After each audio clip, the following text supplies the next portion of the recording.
ہماری حکومتوں سے محاذرہ ہی نہیں ہے، نہ ہم اس کے قائل۔ حکومت کوئی بھی بن جائے، حکومت استقرار پا جائے، اس کو توڑنا، ٹانگیں کھینچنا ہمارا منہج ہی نہیں۔ پھر دعا ہے کہ یا اللہ اس کو اگر سیدھا ہے تو اس کو استقامت دے، اور ٹیڑھا ہے تو اس کو ہدایت دے۔ یہ ٹانگیں کھینچنا فتنہ ہے، کرسی مل جائے ہمیں تڑپ رہے ہیں، یہ ہمارا پروگرام ہی نہیں۔ ہمارا پروگرام یہ عقیدہ پڑھو، علم حاصل کرو، اور اپنی حدود کے بغیر اس کو پھیلاؤ۔ اگر توحید کو سچے طریقے سے پھیلانے میں کامیاب ہو گئے تو اللہ تعالیٰ آپ کو زمین کی خلافت دے سکے۔ خلافت کسبی چیز نہیں ہے، واقعی چیز۔ نعرے لگا رہے ہیں نظام خلافت، نظام خلافت۔ کس نبی نے خلافت کی کوشش کی؟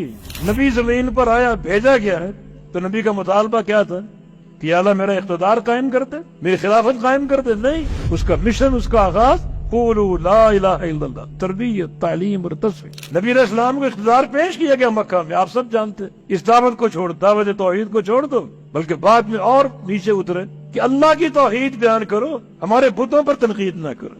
یہاں آ کر سمجھوتا کروں گا؟ نہیں سمجھوتا۔ اگر یہ غلبہ اور اقتدار یہ نظام قائم کرنے کی کلید ہے تو قبول کر لیتے، لیکن نہیں۔ اگر معاہدے کے تحت قبول کرتے، کسی ایک بت کی آپ ایک انگلی کاٹ سکتے؟ معاہدہ نہیں کیا، جدوجہد قولوا لا الہ الا اللہ کی بنیاد پر، اور آج مکہ فتح ہو گیا، تلوار آپ کے ہاتھ میں ہے اور 360 بتوں کی گردنیں اٹھا۔ ایسا نہ ہوتا تو ایک انگلی کسی کاٹ سکتے؟ یہ وہابی چیز ہے، کسبی چیز نہیں ہے۔ اس کو ووٹوں سے مت خریدو، یہ وہابی چیز۔ اور وہاب اللہ کب عطا کرتا ہے؟ جب اس قابل ہو جائے۔ اس قابل کیسے بننا ہے؟ ایسی جماعت کی تیاری جو کام کرے قولوا لا الہ الا اللہ کی بنیاد پر۔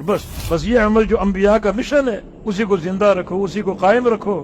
اللہ تعالیٰ جب اس دعوت کو پھیلا دے اس کی توفیق سے، تو اللہ ایسی جماعت کو اقتدار دے گا جو واقعتاً اس کے اہل ہیں۔ اے ایمان والو، اگر تم سب مرتد ہو جاؤ تو اللہ دوبارہ دین قائم کرنے پر قادر ہے۔ یا اللہ کیسے؟ اللہ چاہے تو کن کہہ کر قائم کر دے۔ آسمانوں پر قائم ہے نا، سارے فرشتے اللہ کے فرما بردار ہیں جو اربوں خربوں کی تعداد میں۔ اللہ زمین پر بھی قائم کر سکتے، مگر نہیں، زمین پر قائم کرنے کے لیے اللہ کا نظام یہ ہے کہ زمین پر تم قائم کرو۔ بقوم، اللہ ایک قوم کو لائے گا، یحبهم ویحبونہ، جس قوم کی علامت اور نشانی کیا ہے؟ اس قوم کو اللہ سے محبت ہوگی اور اللہ کو اس قوم سے محبت ہوگی۔ وہ قوم اقتدار پر قائم ہوگی، وہ قوم اصلاح کا کام کرے گی، وہ قوم جو اللہ کی طرف سے صحیح ایک نمائندہ اور خلافت کی اقدار ہوگی، جس کو اللہ سے محبت ہو اور اللہ کو اس سے